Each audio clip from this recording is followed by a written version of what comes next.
Hey everyone, SweetJohnnyCage here. I wanted to get my thoughts out regarding The Legend of Zelda Tears of the Kingdom. I just finished it a few hours ago, got the final dungeon and final boss walkthrough posted, and it's rare for me to review a game on this channel. I don't think I've reviewed a game in like 2 or 3 years, but given that I've dumped probably like 150 hours into this game, completed all the shrines, all the dungeons, did all the things. I still have some quests to finish up, but basically did the game for the most part. I wanted to kind of get my feelings out and start talking about it. And part of the reason that I want to do this is because usually I will reserve this sort of thing for the full playthrough walkthrough. But given that Final Fantasy 16 comes out in a few weeks, and the fact that this game is so long, I'm not going to do a full playthrough walkthrough. I don't think I would enjoy doing it, and so I'm just going to not. All the guides that I have will be more helpful than a full walkthrough, I think. And the game is all about exploration and doing it, in any way you want. So just look things up as you encounter them, and you're going to have a better time. However, I still want to talk about it. And what I will say is overall, I think this game is incredible. I think it is one of the greatest Zelda games ever made. I think it's up there like top 50 games of all time. And I'm saying that as somebody who's been playing games since like 1991, so I've got quite a list. But it's very, very good. If you played Breath of the Wild, you will fit right into this game. I will say that on the surface, it seems like Breath of the Wild 2.0. In a lot of ways, it is. But once you get out of the tutorial area, you realize, oh, this game's a lot deeper than that, which I was very, very happy to find. The Sheikah Slate abilities have been replaced by abilities on a hand. They've basically all been changed up. So Magnesis is now not just metals. You can literally use Ultra Hand to move anything you want, glue it together, build crazy things, and it's quite insane how customizable everything is in this game. And you can build wild things in this game using Ultra Hand. The recall function allows you to rewind time and send objects back in motion. So like if something falls out of the sky, you can just climb on top of it, use recall, and then rewind it back up and shoot yourself up into the sky. Like you do really, really cool things with it. And then there's Fuse, which allows you to build weapons and attach things to weapons and get stronger weapons and shields and all that sort of stuff. Again, works with almost anything in the game, and I mean anything from a leaf to a Lionel horn, like anything. And there's auto build, which you can get schematics to build things really fast. And then there's Ascend. Oh my God, Ascend allows you to go through ceilings, and just again, you could use it almost anywhere. You can go from dungeons back up to the surface in 2 seconds. Like it's incredible how you work Ascend. It's crazy. So the game is very, very good. And if you like Breath of the Wild, you will like it. That said, however, this video primarily is going to be me sort of complaining about something. But I do want to say that this is an excellent game and an excellent Zelda game. I think probably in a lot of ways better than Breath of the Wild. And yeah, just play it. You have to play this game. It is so, so good. Okay, there's a couple things that I want to talk about that I really wish had been done better. And I feel like Nintendo really missed an opportunity here. And, if this were another company aside from Nintendo, and if this were like a full, fresh Zelda game, not Breath of the Wild 2, I would say like, hey, like, I understand why they missed it. But coming from Breath of the Wild, what I will say is, or I think it's important for me to talk about Breath of the Wild and my thoughts on that before kind of getting into this topic. Breath of the Wild for me is something that I like to refer to as a lobotomy game. I really wish I could forget it and play it for the first time all over again. There is a bunch of games I wish I could do this with. Breath of the Wild is definitely one of them. The sense of discovery that you have in that game is kind of unmatched. It's truly incredible. And it's amazing. Like, especially coming from, I'm somebody who, like, to me, prior to Breath of the Wild, the last great Zelda game was Wind Waker. I really didn't like Twilight Princess that much. Thought it had some cool ideas, but I just didn't like it. And Skyward Sword I didn't play upon release because I'm not the biggest fan of motion controls, and it looked a little funky. And so I did play Skyward Sword HD last year, literally about a year ago. And I'm glad I played it, but my suspicions were kind of correct in that it wasn't a game that I really liked. I'm glad I played it, but it just sort of, it fit where I thought it was going to fit in terms of my order of Zeldas that I like. A Link Between Worlds actually might be the last great Zelda to me before Breath of the Wild, but because it's not on, it wasn't on the Wii U or the Switch or anything, like it falls under like a sub-release, like a tier 2 release, because it's a 3DS game. But fantastic game. So Twilight Princess Skyward Sword sort of missed for me. And then Breath of the Wild I was very excited for. My financial situation was a little bit different then, so I bought the game. I bought the collector's edition of the game, but I did not buy a Switch. And I wasn't going to play it on Wii U just because of the performance difference. So I knew I would play it eventually, but I wasn't like, oh, I've got to play this now. Then I went to Atlanta to a fighting game tournament, and a friend of mine brought his Switch. And I'll never forget this. He said, John, you've got to play this. Like, you're going to love this game. The combat is Souls combat, and it's Zelda. Like, you can't get any better than this. And I'll never forget, he handed me the Switch, and he was in Hotno Village, and he was like, just go down to the beach. Like, just go down to the beach and fight some enemies. I did that, and then I played for like 2 hours straight and drained his battery. Like, I couldn't believe what I was playing. And so I went home from that tournament, sold my Wii U and a bunch of games, and bought a Switch, and started playing Breath of the Wild immediately. I really wish I had this YouTube channel, or was working this YouTube channel when Breath of the Wild came out. I would have loved to have covered it. And so I was really looking forward to Tears of the Kingdom and being able to cover it. And I'm glad I did. So really the only things that I felt were missing from Breath of the Wild were a stronger story and dungeons. And I think the story of Breath of the Wild is fine. Like, it's good, it's interesting, it's different. But the storytelling is, it's kind of rough. Like, nothing that you're doing in the present feels impactful. The story is really just all in the past, which is fine. And the story is interesting. It's different. It's new. I like when Zelda gets different. The lack of dungeons was a sticking point, though. Divine Beasts were fine, but they were not dungeons. And, like, when you play a Zelda game, and you play a Zelda game in 2016, 2017, you're expecting a dungeon, right? And so the game is like giving you a dungeon in the form of a divine beast, but it doesn't feel right. Like, there's something missing. The mechanics of a dungeon were missing. There were no small keys, there was no boss key, there was no dungeon weapon or sub-weapon or item or whatever, no power-up that you're getting from completing that dungeon. It was just, you complete it, you get a heart container, you move on. And you get a power. But it's just like, they're latent powers, right? Like, aside from really like Riju,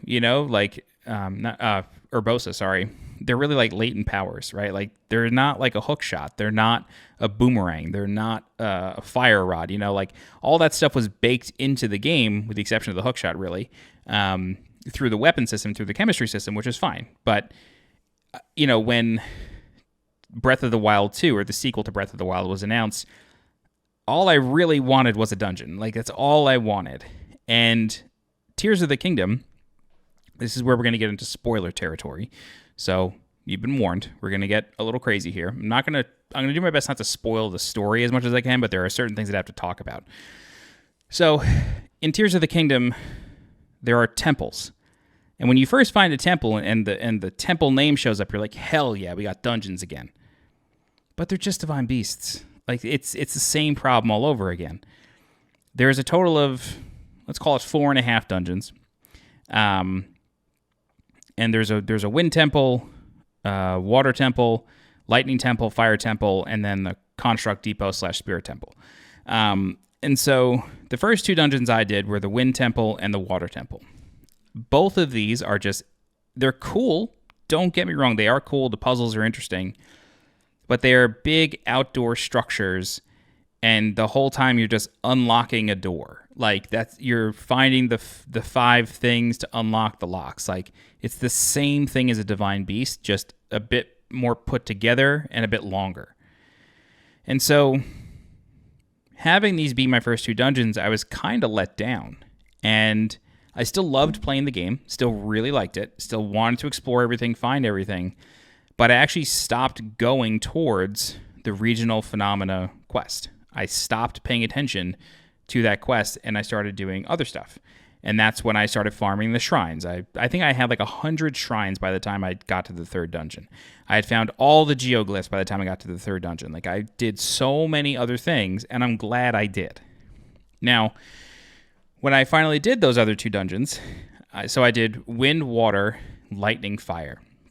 And when I got to the lightning temple, I felt, cool, this is an actual dungeon. I am indoors. And that to me was like really the separating factor. At least one of them was the wind and water temples were outdoors. And so it felt like a divine beast.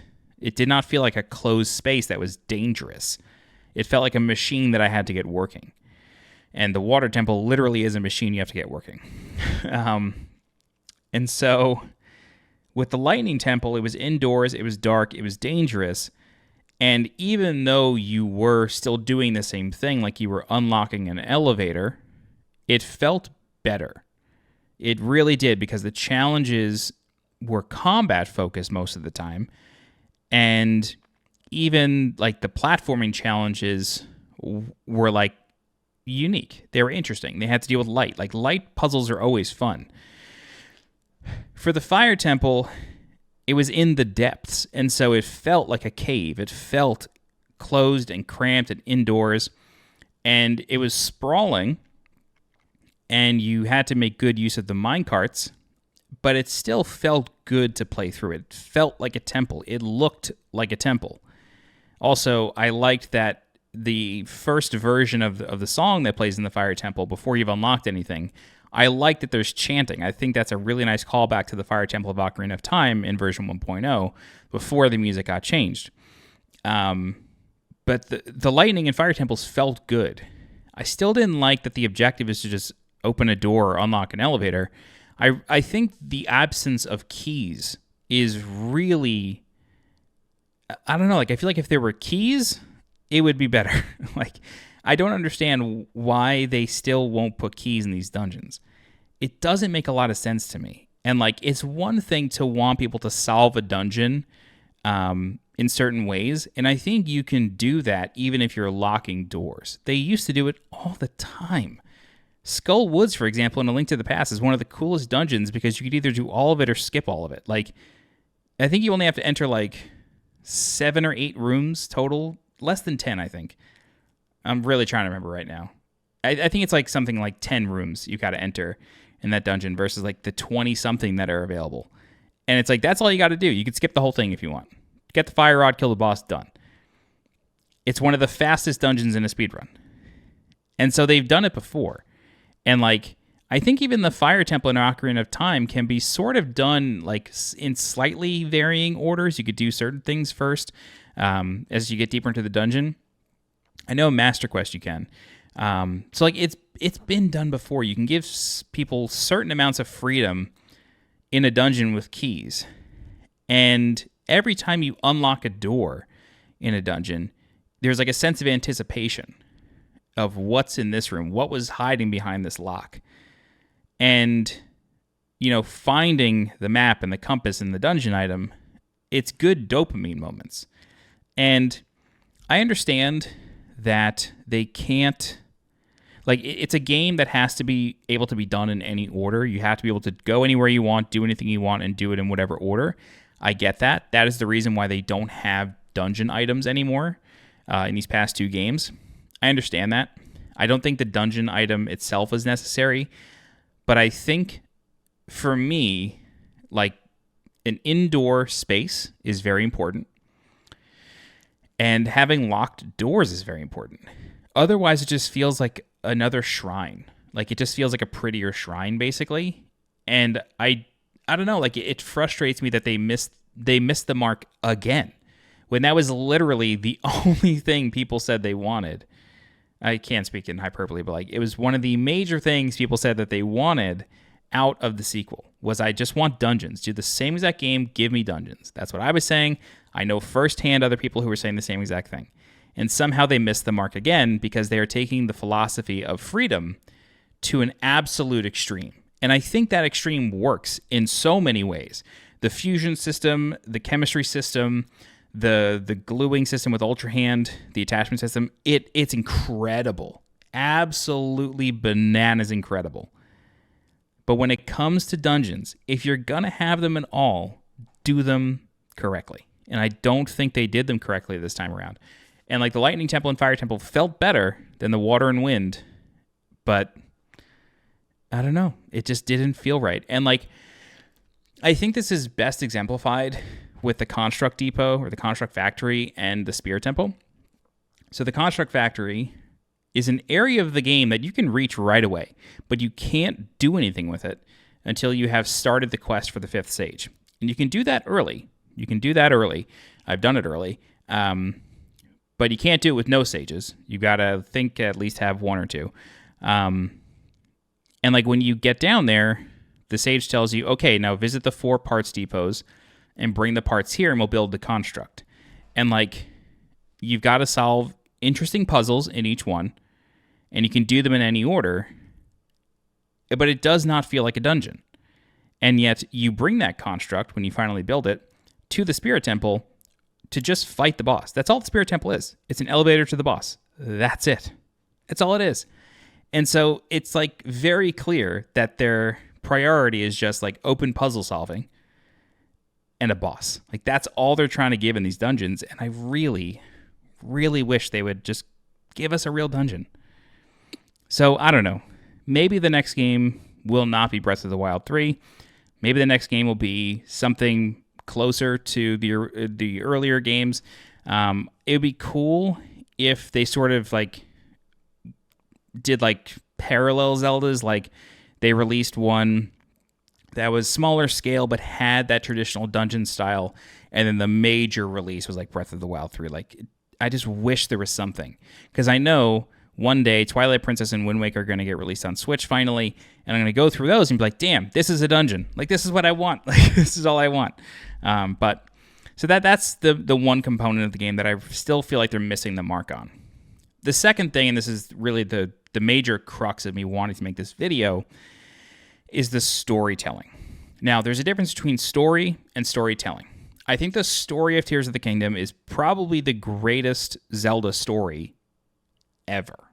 I can't think of anything that tops it.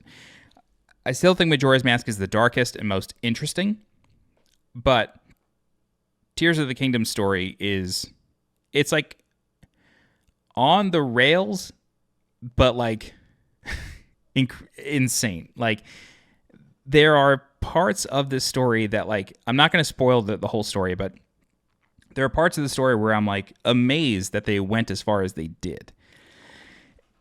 But the way the story is told is downright terrible. And so what I mean by this is there are aspects of the story that are told very well. Very, very well. But then there are huge parts of the story that are told terribly and kind of ruin it. And so,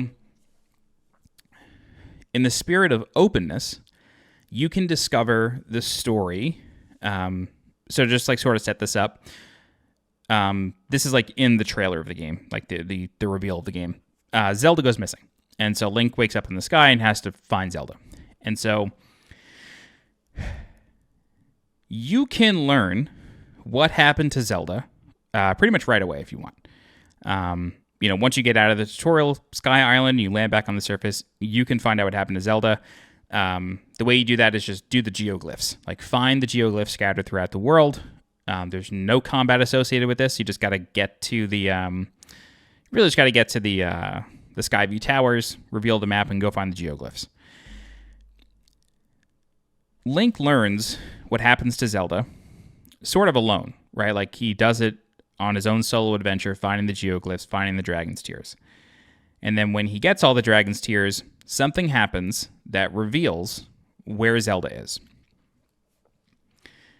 It is one of the greatest storytelling moments, I think, in gaming history. Like, it is a truly, truly incredible moment.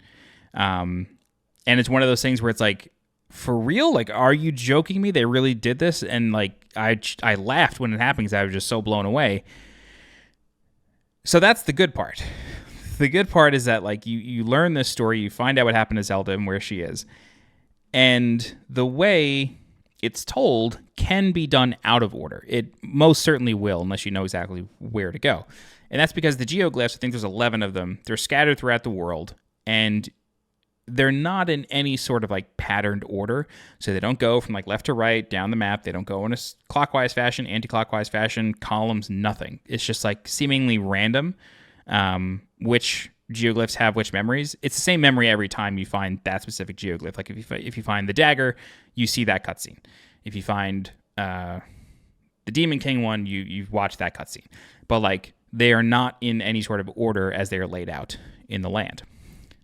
And I think this is good. I think this is a good idea. Like, tell the story piecemeal, let players find it out of order, speculate as they go from geoglyph to geoglyph, speculating what's happening. And then, when they finally find all of them, they can learn the full story and know it. But it keeps that sense of anticipation, that sense of mystery and speculation alive the whole time. So that's the good part. Now, when the main story quest of the game, at least the first big one, is called Regional Phenomena. And you get this pretty much right away. As soon as you land on the surface after you finish this tutorial, there are people in the world who say that they have spotted Zelda and that they need help in their respective regions. So it's the same thing as Breath of the Wild. It's the Gerudo, Rito, Goron, Zora. And so when you get to these places, you see Zelda. And the people that you're helping say, yeah, we saw Zelda. As soon as this weird thing started happening, this regional phenomena started happening, we saw Zelda, right before that. Now, there's two things here. If you were to do the geoglyphs and learn the story of what happened to Zelda and where she is, you will know that the Zelda that appears in these regions is not Zelda. And I'm again, trying not to spoil any too much here, but it's not Zelda. It's an enemy. And yet Link can know this, but does nothing to inform the people that he's around that he knows that is not Zelda. Because he knows definitively where Zelda is. Definitively. No question. He knows where she is. And it's one thing to say that Link is a silent protagonist. In some ways he is. He does not, you don't hear him speak. However, within the context of this world, Link is not a silent protagonist. The player just doesn't hear him speak. And the way you know this is because people ask him questions, he responds, and they respond to his response. Nobody is saying, why aren't you saying anything, Link? He is talking to them. We just don't hear it. And so he's not a silent protagonist. So, knowing that, there is zero reason for him not to tell these people, that's not Zelda. Something is wrong here. And the game does not seem to think that's important for Link to be telling them. And yet, if you know this stuff, because I was disappointed with the temples, I decided to do pretty much everything else aside from the temples, and I learned this story on my own, at my own pace. And yet, I am forced to sit through, as the player, I'm forced to sit through incorrect storytelling, even though I know the truth, and the game has told me the truth. I'm still forced to sit through people not knowing the truth and Link not explaining the truth. The game has so many instances, this happens all the time, where if you were to complete a quest before getting the quest and then go talk to the NPC who would give you the quest, that NPC will be surprised. Oh, you did the thing before I even asked you? Thanks, Link, here's your reward. It has that little conditional dialogue in there that allows you the freedom to go do what you want and stumble upon things and complete things before even being asked. That's really cool. But that philosophy is not taken into account with the main story of the game. And I don't know why. It could be a hardware limitation. It could be that programming that many variables for major moments like that maybe is too much. But I don't really think so. Because the way the game works is when you arrive in the region and you learn about the phenomena and you meet that person, there really isn't a mention of Zelda at that point. The mentions of Zelda come in the non-cutscene dialogues, where you're just talking to an NPC like normal. There's no voice acting, there's no nothing. It's just dialogue. So why not just have yet another conditional variable that changes based on if Link knows the story? And so it's not until almost the end of the game that like Link starts telling the story to the NPCs, and then they come around to the truth. But I'm not kidding you. Like, there is a major thing you have to do where you follow Zelda somewhere knowing full well it's not Zelda, and yet Link is just okay doing it. Like, there's nothing stopping him from doing it and playing along in this story that he already knows is wrong. And the game keeps acting as if Link doesn't know, even though, one, he's alone, so he does know. Like, there's no one around him, so it's not like that conditional dialogue can't be happening. It's just forcing you to do something you know is going to lead you to death. Like, it's so dumb. And so it's just very frustrating. The final aspect of this, and this is something that I am going to spoil, so at the end of each dungeon, if you don't want to know what happens at the end of each dungeon, stop watching.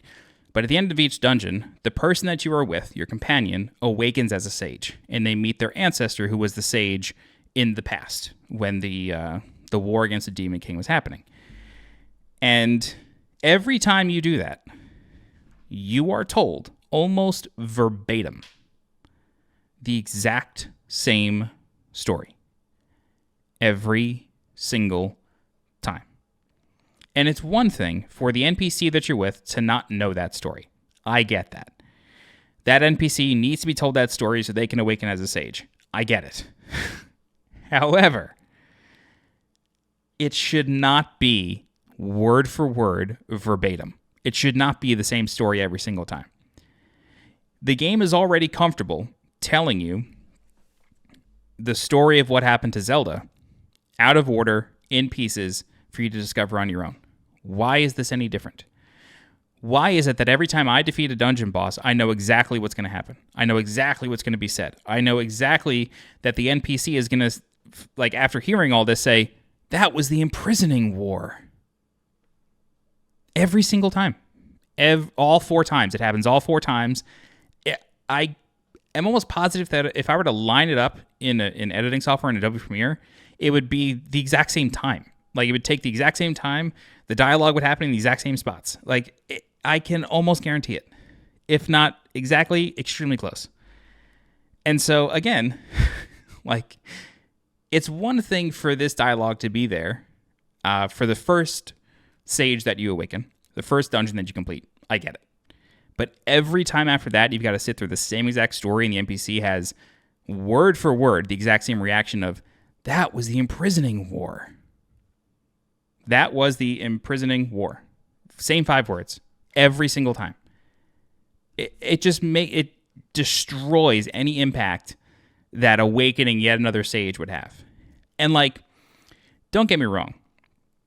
As far back as A Link to the Past, when you collected a crystal in the Dark World, the maiden inside that crystal told you the gist of the same story every time, but added maybe some new flavor or, a little tidbit that you didn't know.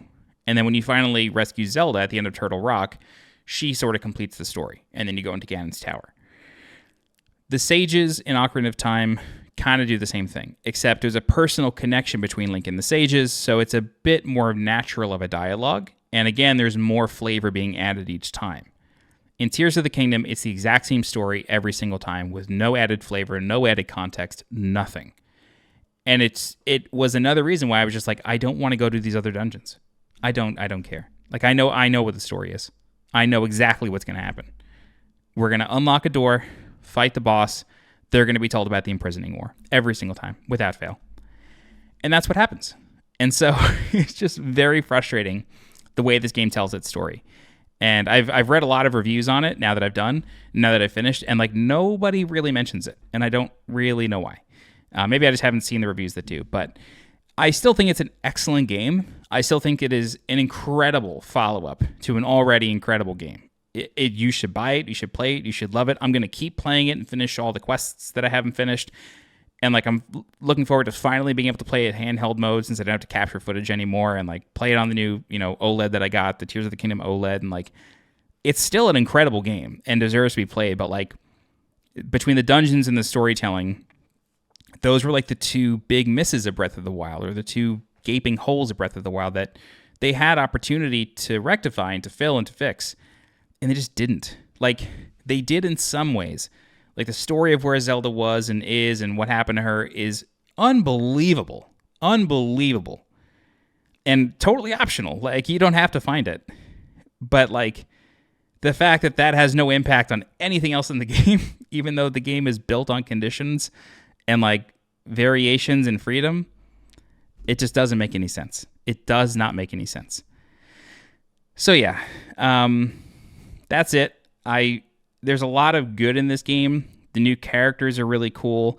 The way the world has changed since the events of Breath of the Wild is really cool. I found it very odd that there's no evidence, like geographical evidence of Breath of the Wild in this game. The Guardians, completely gone. You do get an attachment for weapons that is based on the Guardians. That was cool to find. But other than that, you're never going to see a Guardian in this game. The divine beasts are gone, completely gone. And that was one of the first things I did, was I went to Zora's Domain. I went up to where Va Meadow, I think its name was, the elephant one, was parked at the end of Breath of the Wild. Gone, no trace. I found that very weird. And the game doesn't outright tell you like how long since Breath of the Wild it's been. It seems to be about 5-10 years, if I had to guess, just based on the ages of certain characters. But it's odd. Like, nobody even talks about it. There's one quest in a school, and like the first part of the quest is to, like, kids don't believe that the events of Breath of the Wild happened, and so you got to bring them a picture of something, and then they believe it. But like, no NPCs even talk about it. Nothing. It's the only mention of the events of the first game. That feels a little weird. It just feels weird to not find a single Guardian anywhere. Especially since the gloom is basically like the source of every problem that the past two games have had. So I don't know. It's weird, but like, I really loved re-exploring this world and seeing how things were changed. And like, I went back to Breath of the Wild a few times to be like, was that really there? Like, did I just not think of it? Like, did I not think that was a special thing? And like, in Breath of the Wild, there's evidence of the Zonai. Like, they are called out by name in that game. And I did not remember that. But there's an area called Zonai Ruins. And I was like, oh, shit. That's cool. Like, dope. It was there the whole time. Awesome. So yeah, there's a lot of really good things in this game. But those two things, the dungeons and the storytelling, just, I don't know, like, really hindered the experience sometimes. But I'm glad I played it. Glad I'm done. But I had a ton of fun with it. I do have guides for all shrines and all dungeons and a few of the harder areas of the game. I'm not going to be doing a full playthrough walkthrough. Like I said, the game is just too long, way too long. But yeah, I'll talk about that more in the channel update that's coming probably in the next week or so. But yeah, that's it for me. All right. If you're looking for guides, subscribe. I still have a few more to make. But yeah, let me know your thoughts on Tears of the Kingdom. Leave a comment. Let me know what you think. Let me know if you agree or disagree with my thoughts on the dungeons and storytelling. And let me know what you liked about the game. All right. As always, I'm SweetJohnnyCage. Thanks so much for watching, and I'll see you next time. Bye-bye.